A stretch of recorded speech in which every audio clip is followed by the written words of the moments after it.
or a housewife and want to build a career and earn well. If you already have a basic computer knowledge and knowing Excel, you already have a great starting point.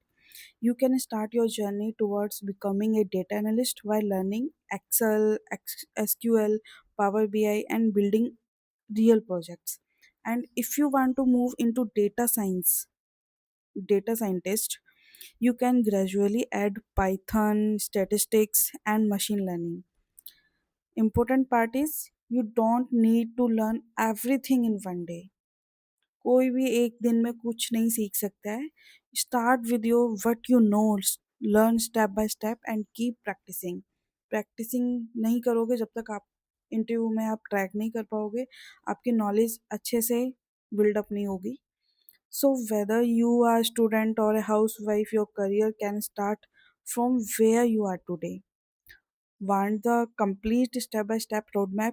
Check the detailed video. Link is in the description. Thank you. Bye bye.